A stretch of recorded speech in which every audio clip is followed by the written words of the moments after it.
അസ്സലാമു അലൈക്കും വറഹ്മത്തുള്ളാഹി വബറകാതുഹു. അൽഹംദുലില്ലാഹി റബ്ബിൽ ആലമീൻ. അല്ലാഹുമ്മ സ്വല്ലി അലാ സയ്യിദിനാ മുഹമ്മദിൻ വഅലാ ആലിഹി വസഹ്ബിഹി അജ്മഈൻ. അബൂ ഹുറൈറ റളിയല്ലാഹു അൻഹു വിശദീകരിക്കുന്നു, ആളുകൾ ചോദിച്ചു, അല്ലേ അല്ലാഹുവിന്റെ റസൂലേ, അല്ലാഹുവിങ്കൽ മനുഷ്യരിൽ നിന്നും ഏറ്റവും ആദരണീയമായ വസ്തു എന്താണ്, അല്ലെങ്കിൽ കാര്യം എന്താണ്?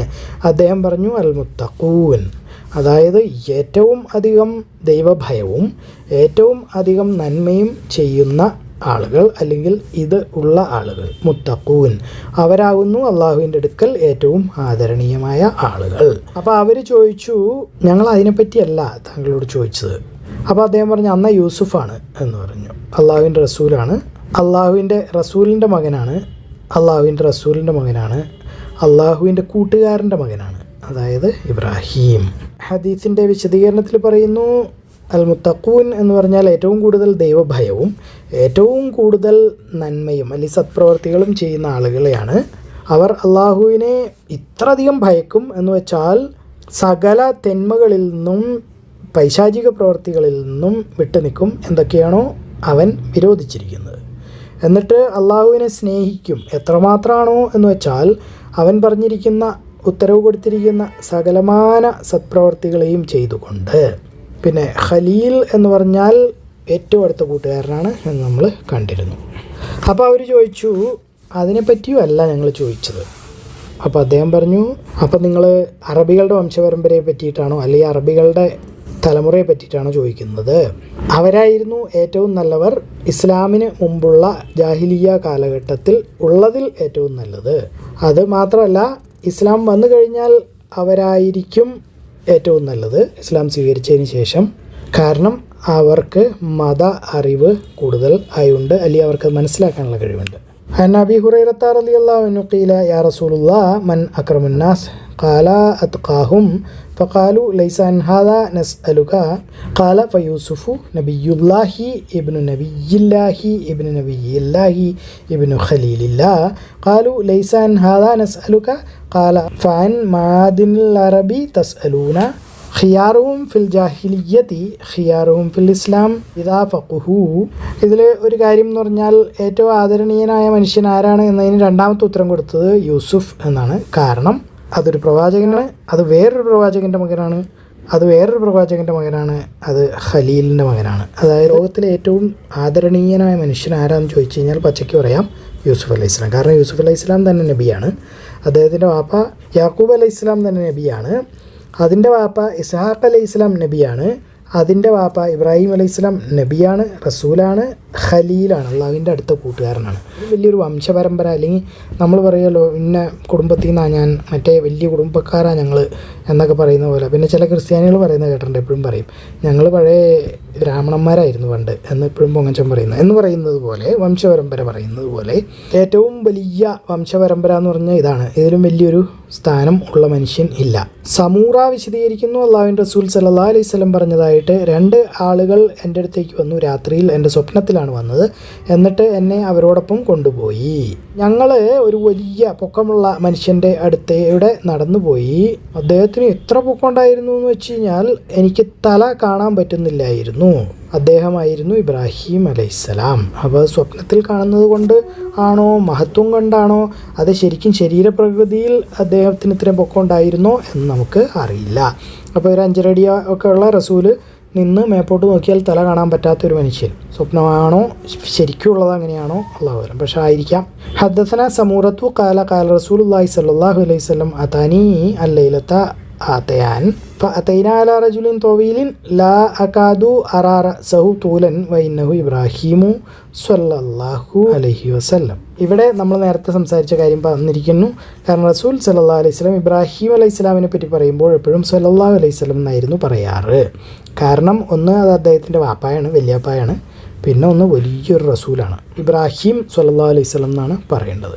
മുജാഹിദ് വിശദീകരിക്കുന്നു, ആളുകൾ ഇബ്നു അബ്ബാസ് റളിയല്ലാഹു അൻഹുയുടെ മുമ്പിൽ ഇത് അവതരിപ്പിച്ചപ്പോൾ, അല്ലെങ്കിൽ ഈ കാര്യം പറഞ്ഞപ്പോൾ, അതായത് അദ്ദജ്ജാൽ വരുമ്പോൾ അവൻ്റെ നെറ്റിയിൽ കാഫിർ എന്ന് എഴുതിയിട്ടുണ്ടാവും, അതല്ലെങ്കിൽ കാ റാ, ഈ അറബിയിലെ മൂല അക്ഷരങ്ങൾ, അതിന് ഫതഹും കസ്റൊന്നും ഉണ്ടാവില്ല, അത് നെറ്റിയിൽ എഴുതിയിട്ടുണ്ടാവും. അതായത് അവിശ്വാസി എന്നാണ് അതിൻ്റെ അർത്ഥം. അപ്പോൾ ഇബ്നു അബ്ബാസ് പറഞ്ഞു, ഇത് ഞാൻ കേട്ടിട്ടില്ല.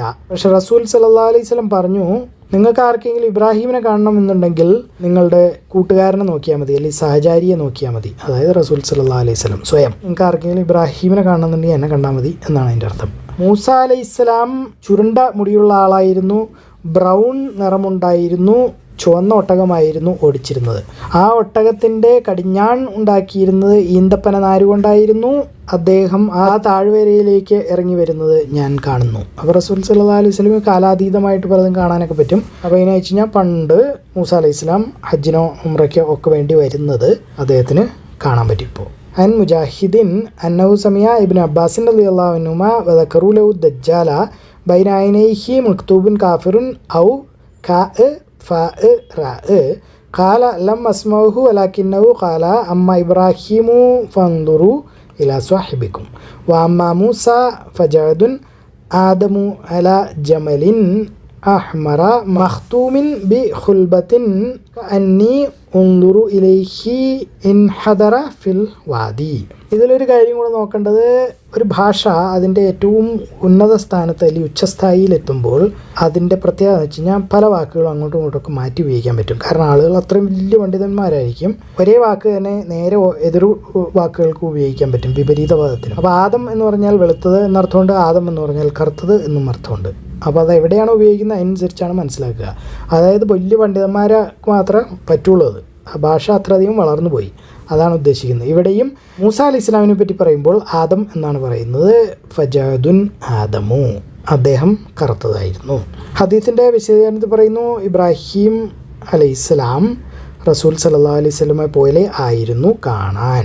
അബൂ ഹുറൈറ റളിയല്ലാഹു അൻഹു വിശദീകരിക്കുന്നു, അല്ലാഹുവിൻ്റെ റസൂൽ സല്ലല്ലാഹു അലൈഹി വസല്ലം പറഞ്ഞതായിട്ട്, ഇബ്രാഹിം അലൈഹിസ്സലാം അദ്ദേഹത്തിൻ്റെ സുന്നത്ത് കല്യാണം 80-ാമത്തെ വയസ്സിലാണ് ചെയ്തത്.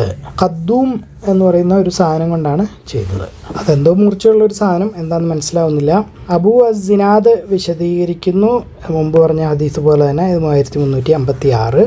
ഖദൂം ഒരു ചെറിയ കത്തിയോ അല്ലെങ്കിൽ കടാരിയോ അങ്ങനെ എന്തെങ്കിലുമൊക്കെ ആയിരിക്കും, മൂർച്ചയുള്ള എന്തോ ഒരു സാധനം. അതുപയോഗിച്ച് തന്നെ ആയിരുന്നു സുന്നത്ത് കല്യാണം ചെയ്ത്, വേറെ ആരുടെയും സഹായമില്ലാതെ.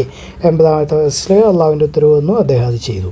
عن أبي هريرة رضي الله عنه قال قال رسول الله صلى الله عليه وسلم اختتن إبراهيم عليه السلام وهو ابن 80 سنة بالقدوم.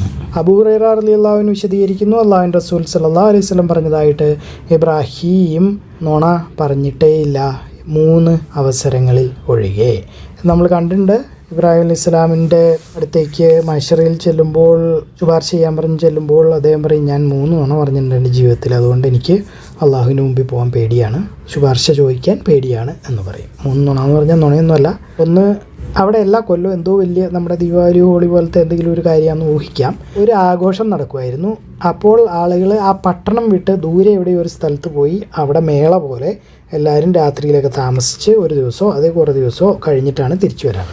അപ്പോൾ അങ്ങനെ എല്ലാവരും പോകുമ്പോൾ ഇബ്രാഹിം അലൈഹി ഇസ്ലാമിനെ വിളിച്ചു. കൊച്ചുകുട്ടിയാണ്, 10, 12, 14 വയസ്സുള്ളത്. അപ്പോൾ ഇബ്രാഹിം പറഞ്ഞു, ഞാൻ രോഗിയാണ്, അനസഖീം എന്നോ അങ്ങനെ എന്തോ പറഞ്ഞു. അപ്പോൾ ആളുകൾ വിചാരിച്ചു അദ്ദേഹം രോഗിയാണ് എന്ന്. പക്ഷെ അദ്ദേഹം പറഞ്ഞത്, ഞാൻ നിങ്ങളുടെ ഈ പരിപാടി കൊണ്ട് മടുത്തു, എനിക്ക് വയ്യ എന്ന് പറയുന്നതാണ് ഉദ്ദേശിക്കുന്നത്. Double meaning. എനിക്ക് വയ്യ എന്ന് പറഞ്ഞാൽ നിങ്ങളെ കണ്ട് ഞാൻ തോറ്റു, ഞാൻ ആ പരിപാടിക്ക് വരുന്നില്ല ഒന്ന്, അതല്ലെങ്കിൽ എനിക്ക് തീരെ വയ്യ, ശരീരം വയ്യ എന്നാണ്. അപ്പോൾ അദ്ദേഹം ഉദ്ദേശിച്ചതൊന്നും പറഞ്ഞത് വേറൊന്നും മനസ്സിലായത് വേറൊന്നും ആയതുകൊണ്ട് അതിനെ നുണയായിട്ടാണ് കണക്കാക്കുക. ഒരു പ്രവാചകൻ്റെ സ്റ്റാറ്റസൊക്കെ വെച്ച് നോക്കുമ്പോൾ അതൊരു വലിയ നുണയാണ്. കാരണം ഞാൻ രോഗിയാണ് എന്നാണ് പറഞ്ഞത് അദ്ദേഹം അവരുടെ ഭാഷയിൽ. അത് കേട്ടവർക്കും അത് രോഗിയാണ്, ഞാൻ വയ്യ, ഞാൻ വരുന്നില്ല എന്നാണ് കേട്ടത്. അപ്പോൾ അദ്ദേഹം അവിടെ നിന്നു. അത് കഴിഞ്ഞിട്ട് എല്ലാവരും പോയി കഴിഞ്ഞപ്പോൾ രാത്രി അവിടെയുള്ള എല്ലാ പ്രതിമകളെയും ബിംബങ്ങളെയും അമ്പലത്തിലുള്ള എല്ലാത്തിനെയും മഴ കൊണ്ട് പൊട്ടിച്ച് കളഞ്ഞിട്ട് വലിയ പ്രതിമയുടെ തോളത്ത് മഴ വെച്ചിട്ട് ആൾ പോയി. പിറ്റേ ദിവസം എല്ലാവരും വന്നു നോക്കുമ്പോൾ ഞെട്ടിപ്പോയി, ആളുകളുടെ ജീവൻ പോയി. കാരണം അമ്പലം മുഴുവൻ തകർത്തിട്ടിരിക്കുന്നു, ഒരു പ്രതിമ മാത്രമുണ്ട് ഉള്ളതിൽ ഏറ്റവും വലുത്, ബാക്കി എല്ലാത്തിനും വെട്ടിപ്പൊട്ടിച്ച് തറയിലിട്ടിരിക്കുകയാണ്. ആളുകൾ അന്വേഷിച്ചു. അപ്പോൾ 1-2 പേര് പറഞ്ഞു, അതേ ഇവിടെ ഇബ്രാഹിം എന്ന് പറയുന്നൊരു പയ്യനുണ്ട്, ആളിങ്ങനെ പറയുന്നത് ഞാൻ കേട്ടു, ഞാൻ ഇതുങ്ങളൊക്കെ നശിപ്പിക്കും എന്ന് ഒരിക്കൽ എപ്പോഴോ പറയുന്നത് അവരെങ്ങനെയോ കേട്ടു. അന്നത് കാര്യമായിട്ടെടുത്തില്ല, ഇപ്പോൾ അത് ഓർമ്മ വന്നു. അങ്ങനെ അവിടുത്തെ ഭരണാധികാരി പറഞ്ഞു, ആളെ മുമ്പോട്ട് കൊണ്ടുവരൂ, നമുക്ക് ഐഡൻറ്റിഫിക്കേഷൻ പരേഡ് നടത്തണ്ടേ, തിരിച്ചറിയൽ പരേഡ്. അപ്പോൾ ആളെ കൊണ്ടുവരാൻ പറഞ്ഞു. ആളെ കൊണ്ടുവന്നു. എന്നിട്ട് ചോദിച്ചു, നീയാണോ ഇത് ചെയ്ത് ആന്തഫാലത്ത ആലിഹത്തക്കയ ഇബ്രാഹിം എന്ന് ചോദിക്കുമ്പോൾ അദ്ദേഹം പറയും, ഞാനല്ല, നിങ്ങൾ നിങ്ങളുടെ ആ വലിയ ദൈവത്തിനോട് ചോദിച്ചേക്ക്, അവിടെ നിൽക്കണല്ലേ മഴവൊക്കെ പിടിച്ചിട്ട്, അവനായിരിക്കും അത് ചെയ്തത് എന്ന് പറഞ്ഞു. അപ്പോൾ അങ്ങനെ 2 നുണ. നുണാന്നൊന്നും പറയാൻ പറ്റില്ല, കാരണം അതൊക്കെ അദ്ദേഹത്തിൻ്റെ ഒരു ദഅവ രീതിയായിരുന്നു. ആളെ കളിയാക്കിക്കൊണ്ട് അല്ലെങ്കിൽ അടിച്ച് ആക്ഷേപിച്ചുകൊണ്ട് സംസാരിക്കുന്ന അത്രയധികം ബുദ്ധിയും കഴിവുള്ള മനുഷ്യനാണ്. അപ്പോൾ ആ രീതിയിൽ സംസാരിക്കുന്ന ഒരു രീതിയാണത്, ദഅവ കൊടുക്കുന്ന രീതി. അപ്പോൾ അവിടെ അദ്ദേഹം ഉദ്ദേശിച്ചതെന്ന് പറഞ്ഞാൽ, നിങ്ങൾക്കൊന്നും ബോധമില്ലേ, ആ കല്ലിനോട് പോയി ചോദിക്കുക എന്നാണ് പറഞ്ഞത്. അവർക്ക് പെട്ടെന്ന് ബോധം വന്നു. എന്നിട്ട് അപ്പം തന്നെ അവർ ഇബ്ലീസ് ഉറക്കി കളഞ്ഞു എന്നാണ് പറയുന്നത്. അവരെഴുന്നേറ്റു, ഇബ്ലീസ് അവരെ ഉറക്കി കളഞ്ഞു. അപ്പോൾ വീണ്ടും അവർ പറഞ്ഞു, ഇത് സംസാരിക്കില്ല എന്ന് എനിക്ക് അറിഞ്ഞൂടെ, അപ്പം നീ ഞങ്ങളെ കളിയാക്കുവാണോ, അപ്പം നീ തന്നെയാണെന്ന് ഉറപ്പായി. അങ്ങനെ 2 നുണ. മൂന്നാമത്തെ പ്രാവശ്യം എന്ന് പറയുന്നത് അവസാനം ഇതെല്ലാം കഴിഞ്ഞ് നാട് വിട്ടു പോകുന്നു, നമ്രൂദിൻ്റെ ശല്യമൊക്കെ കഴിഞ്ഞു. എന്നിട്ട് ഈജിപ്തിലെത്തുമ്പോൾ അദ്ദേഹവും ഭാര്യ സാറ അലൈഹിസ്സലാമും കൂടിയിട്ടാണ് പോകുന്നത്. 2 പേരേ ഉള്ളൂ. ലൂത്ത് അലൈഹിസ്സലാം സദൂം എന്ന് പറയുന്ന സ്ഥലത്തേക്ക് പോയി. ആകെ ഇത്രയും മുസ്ലിങ്ങളേ ഉള്ളൂ, കൊല്ലങ്ങളോളം ജീവിച്ചിട്ട്. അവിടെ ചെല്ലുമ്പോൾ അവിടുത്തെ പട്ടാളക്കാർ വാർത്തകളൊക്കെ ഇങ്ങനെ അറിയിച്ചുകൊണ്ടിരിക്കും. അപ്പോൾ ഈജിപ്തിലെ രാജാവിൻ്റെ അടുത്ത് പറഞ്ഞു, അതിസുന്ദരിയായ ഒരു സ്ത്രീയോടൊപ്പം ഒരാൾ നമ്മുടെ രാജ്യത്ത് നടക്കുന്നുണ്ട്. അത് സാറ അലൈഹി ഇസ്ലാമിനാണ് ഉദ്ദേശിക്കുന്നത്. ഭയങ്കര സുന്ദരിയായിരുന്നു എന്ന് പറയുന്നു. അപ്പോൾ സാധാരണ രീതിയിൽ ഏറ്റവും സുന്ദരി ഒരു രാജ്യത്തുണ്ടെങ്കിൽ അത് രാജാവിൻ്റെ ഭാര്യയായിരിക്കണം, രാജ്ഞിയായിരിക്കണം. പട്ടാളക്കാർ വന്നു, രാജാവ് പറഞ്ഞു പിടിച്ചുകൊണ്ട് വരാൻ പറഞ്ഞു. ഇവരോട് വന്നിട്ട് ചോദിച്ചു, ഇതാരാന്ന് ചോദിച്ചു. അപ്പോൾ ഇബ്രാഹിം അലൈഹി ഇസ്ലാം പറഞ്ഞു, അതെൻ്റെ പെങ്ങളാണ് എന്ന് പറഞ്ഞു. അത് കഴിഞ്ഞ് മുറിക്കകത്ത് കയറി സാറ അലൈഹി ഇസ്ലാമിനോട് പറഞ്ഞു, നീ തിരുത്തി പറയരുത്, നീ പെങ്ങളാണെന്നാണ് പറഞ്ഞിരിക്കുന്നത്. കാരണം എന്താ വെച്ച് കഴിഞ്ഞാൽ, അന്നത്തെ നാട്ടുനടപ്പനുസരിച്ച് ഭർത്താവാണെന്ന് പറഞ്ഞാൽ അപ്പോൾ തന്നെ കൊന്നുകളയും. കാരണം രാജാവിൻ്റെ ഭാര്യ, രാജ്ഞിക്ക് വേറൊരു ഭർത്താവ് ജീവിച്ചിരിപ്പുണ്ട് എന്നുള്ള ഒരു ബുദ്ധിമുട്ടും കാര്യങ്ങളൊക്കെയാണ്. അപ്പോൾ അതുകൊണ്ട് കൊന്നുകളയും. മരണം പേടിച്ചിട്ടൊന്നുമല്ല, പക്ഷേ അന്നേരത്തെ രീതിയിൽ അതിങ്ങനെയാണ് കൈകാര്യം ചെയ്യേണ്ടത്. അള്ളാഹു സഹായിക്കില്ല എന്ന് വിചാരിച്ചിട്ടൊന്നുമല്ല. അല്ല എപ്പോഴും അള്ളാഹു അവിടെ വന്നിരുന്ന് തീക്കകത്ത് വീണാലും പൊള്ളൂല എന്നൊക്കെ പറഞ്ഞിട്ട് ഓരോ പ്രാവശ്യവും മുഅ്ജിസത്തും കറാമത്തും കാണിച്ചോളണമെന്നില്ല. അതിന് പകരം നമ്മൾ നമ്മുടെ ബുദ്ധിയും ഉപയോഗിക്കണം. അങ്ങേയറ്റം വരെ വലിയ പരീക്ഷണം കണ്ട ആളാണ് ഇബ്രാഹിം അലൈഹി സ്വലാം.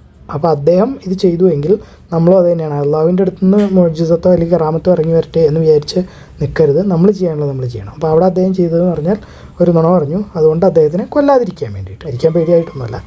അങ്ങനെ അദ്ദേഹത്തിനെ അപ്പോൾ കൊന്നില്ല. അപ്പോൾ പറയും, പെങ്ങളാണോ എന്നാൽ വിട്ടേക്ക്, നമ്മൾ രാജകൊട്ടാരത്തിലേക്ക് പോകുന്നു എന്ന് പറയും. അങ്ങനെ പോകുന്നു. അത് കഴിഞ്ഞിട്ട് രാജാവ് സാറ അലൈഹി സ്വലാമിനെ തൊടാൻ ശ്രമിക്കുന്നു. കൈ മരവിച്ചു പോവും, തളർന്നു പോവും. അപ്പോൾ പറയും, നീ നിൻ്റെ ദൈവത്തിനോട് ദുആ ചെയ്യൂ, എൻ്റെ കൈ ശരിയാക്കി തരൂ, ഞാൻ നിന്നെ തൊടൂല എന്ന് പറയും.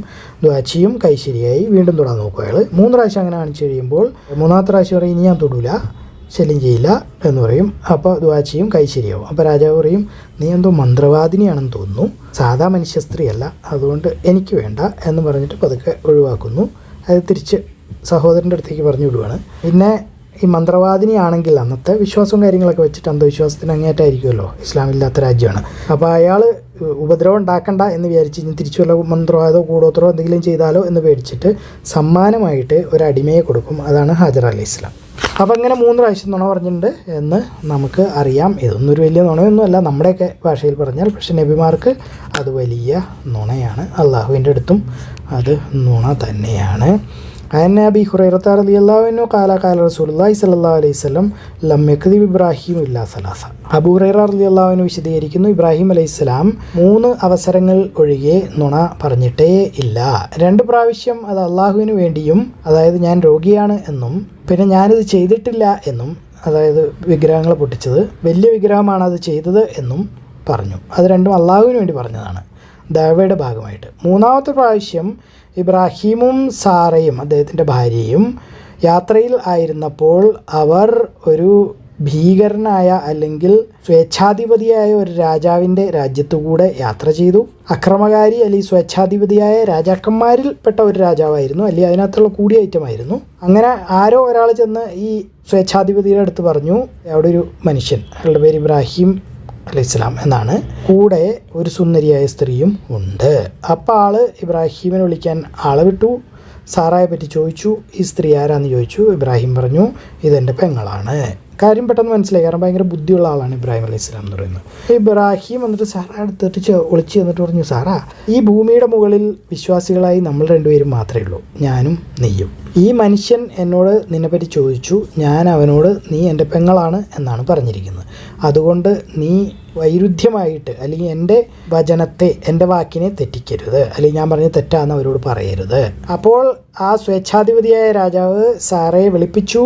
അവർ അയാളുടെ അടുത്തേക്ക് ചെന്നപ്പോൾ അയാൾ അവരെ പിടിക്കാൻ ശ്രമിച്ചു കൈകൊണ്ട്. അപ്പോൾ അവൻ്റെ കൈ മരവിച്ച് കല്ലുപോലെയായിപ്പോയി. ആൾ പെട്ടു. ആൾ സാറായോട് പറഞ്ഞു, നീ നിൻ്റെ അള്ളാഹുവിനോട് ദുആ ചെയ്യൂ എനിക്ക് വേണ്ടി, ഞാൻ നിന്നെ ഉപദ്രവിക്കില്ല. അങ്ങനെ സാറ അള്ളാഹുവിനോട് ആളെ സുഖപ്പെടുത്താൻ വേണ്ടി പറഞ്ഞു. ആളുടെ കൈ ശരിയായി. അയാൾ വീണ്ടും അത് തന്നെ ചെയ്തു. രണ്ടാമതും ഇടിക്കാൻ ശ്രമിച്ചു. പക്ഷേ ആളുടെ കൈ കല്ലുപോലെ ആയിപ്പോയി. കഴിഞ്ഞ പ്രാവശ്യത്തെക്കാളും കട്ടിയായിരുന്നു ഈ പ്രാവശ്യം. അപ്പോൾ കൂടുതൽ അയാൾ ബുദ്ധിമുട്ടി അല്ലെങ്കിൽ കഷ്ടപ്പെട്ടു, അയാൾ പേടിച്ചു.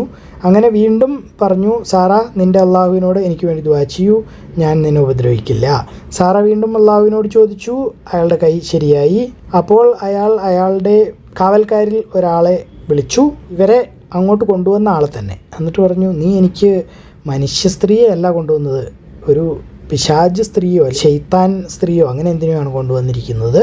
എന്നിട്ട് ആ സ്വേച്ഛാധിപതിയായ രാജാവ് ഹാജറ എന്ന അടിമ പെൺകുട്ടിയെ സാറയ്ക്ക് സമ്മാനമായി കൊടുത്തു. അതായത് സന്തോഷമായിക്കോട്ടെ, നമ്മൾ ഉപദ്രവിക്കരുത് കേട്ടോ, സോറി എന്നൊക്കെ പറഞ്ഞ് ഒഴിവാക്കി വിടുന്നതാണ്. അങ്ങനെ സാറ തിരിച്ചു വന്നു. അപ്പോൾ ഇബ്രാഹിം നമസ്കരിച്ചുകൊണ്ടിരിക്കുകയായിരുന്നു. നിസ്കാരത്തിൻ്റെ ഇടയ്ക്ക് ഇബ്രാഹിം അലൈഹിസ്സലാം കൈകൊണ്ട് ചോദിച്ചു എന്തു പറ്റി എന്ന്. അപ്പോൾ കൈകൊണ്ട് എന്തെങ്കിലും ആംഗ്യം കാണിച്ചോ എന്തെങ്കിലും ചെയ്തിട്ടുണ്ടാവും. അതായത് നിസ്കാരം കഴിയുന്നവരെ കാത്തിരിക്കാനുള്ള ക്ഷമയില്ലാത്തത് കൊണ്ട്. വലിയ കാര്യമാണല്ലോ, കാരണം സ്വന്തം ഭാര്യയല്ലേ വേറൊരാളുടെ അടുത്തേക്ക് വിട്ടത്. അപ്പോൾ അവർ മറുപടി പറഞ്ഞു, അള്ളാഹു അവൻ്റെ പൈശാചിക തന്ത്രങ്ങളെ തകർത്തിരിക്കുന്നു, ആ അക്രമിയെ തോപ്പിച്ചിരിക്കുന്നു, അല്ലെങ്കിൽ ആ മാനവികത ഇല്ലാത്ത അല്ലെങ്കിൽ നന്മ ഇല്ലാത്ത ആ വഴിപിഴച്ചവൻ്റെ പ്രവൃത്തികളെ അള്ളാഹു നശിപ്പിച്ചു കളഞ്ഞിരിക്കുന്നു. എന്നിട്ട് എനിക്ക് ഹാജറയെ സഹായിയായി തന്നു. അതായത് ഹാജറ അലൈഹിസ്സലാം എന്ന് പറയുന്നത് സാറ അലൈഹിസ്സലാമിൻ്റെ അടിമയാണ്. അപ്പോൾ പിന്നീടാണ് ഇബ്രാഹിം അലൈഹിസ്സലാം കല്യാണം കഴിക്കുന്നത്, ഭാര്യയാവുന്നത്. അബൂ ഹുറൈറ അതിനുശേഷം അദ്ദേഹത്തിൻ്റെ കേൾവിക്കാരോട് പറഞ്ഞു, ആ ഹാജറയാണ് നിങ്ങളുടെ ഉമ്മ, അല്ലയോ ബനി മാ ഇസ്സമാ, അതായത് അറബികളെയാണ് ഉദ്ദേശിക്കുന്നത്. അല്ലയോ അറബികളെ, നിങ്ങളുടെ ഉമ്മയാണ് ആ ഹാജറ എന്ന്. ഹദീസിൻ്റെ വിശദീകരണത്തിൽ പറയുന്നു, ബനി മാ ഇസ്സമാ എന്ന് പറഞ്ഞാൽ മഴയുടെ മക്കൾ എന്നാണ് അർത്ഥം. അതായത് ആകാശത്തിൽ നിന്നുള്ള വെള്ളത്തിൻ്റെ കുട്ടികൾ. ഇങ്ങനെ അവരെ വിളിക്കാൻ കാരണം, അല്ലെങ്കിൽ അറബികളെ ഇങ്ങനെ വിളിക്കാൻ കാരണം, അവർ ജീവിതത്തെ മാർഗത്തിന് മഴവെള്ളത്തിനെ മാത്രമായിരുന്നു ആശ്രയിച്ചിരുന്നത്. അതായത് വേറെ ഒരു തടാകമോ അല്ലെങ്കിൽ വെള്ളമോ ഒന്നുമില്ല. മഴ പെയ്താൽ പുല്ല് വരും, വെള്ളം വരും, അപ്പോൾ കന്നുകാലികളോ ആടുമൊക്കെ തിന്നും, അല്ലെങ്കിൽ അവർക്കൊന്നുമില്ല. അപ്പോൾ അവർ പൂർണ്ണമായും മഴയെ ആശ്രയിച്ച് ജീവിച്ചിരുന്ന മനുഷ്യരായിരുന്നു. പ്രവാചകന്മാരുടെ കഥയൊക്കെ കേൾക്കാൻ ഭയങ്കര രസമായിരിക്കും. ഇവരൊക്കെ നമ്മുടെ മാതൃകാ പുരുഷന്മാരാണ്. ഇവരിൽ നിന്നാണ് നമ്മൾ കാര്യങ്ങൾ ഉൾക്കൊള്ളേണ്ടത്, അവരുടെ നല്ലവരായ കുടുംബക്കാരിൽ നിന്ന്. അപ്പോൾ ഈ സാറ അലൈഹിസ്സലാം നേരെ ദുആ ചെയ്ത അപ്പം ഉത്തരം കിട്ടുക, സെക്കൻഡല്ല മില്ലി സെക്കൻഡിൽ ഉത്തരം കിട്ടുന്ന, അള്ളാഹ് ഇവനെ നോക്കിക്കൊള്ളണമെന്ന് പറഞ്ഞു തീരുന്നുണ്ട്. അല്ലെങ്കിൽ മനസ്സിൽ വിചാരിച്ചപ്പോഴത്തേക്കും അവൻ്റെ കൈ കല്ലുപോലെയായിപ്പോയി. അതുപോലെ ദുആ ചെയ്തു, കൈ നേരെയായി. അതായത് ദുആ ചെയ്താൽ തീരുന്നതിന് മുമ്പ് ഉത്തരം കിട്ടുന്ന, അല്ലെങ്കിൽ ഒരു സെക്കൻഡ് പോലും എടുക്കാതെ കാര്യങ്ങൾ അള്ളാഹു നടത്തി കൊടുക്കുന്ന ആളുകളാണ് ഈ പറയുന്നത്. നമ്മുടെയൊക്കെ ഉമ്മയാണ് സാറ അലൈഹിസ്സലാം. അള്ളാഹു എല്ലാ കാര്യങ്ങളും ഏറ്റവും നന്നായി അറിയുന്നു. നിങ്ങളിത് കാണുക, ഖുർആൻ പഠിക്കുക, എല്ലാവരിലേക്ക് എത്തിച്ചു കൊടുക്കുക. ബാറക്കല്ലാഹു ലി വലക്കും. അസ്സലാമു അലൈക്കും വറഹ്മത്തുള്ളാഹി വബറകാതുഹു.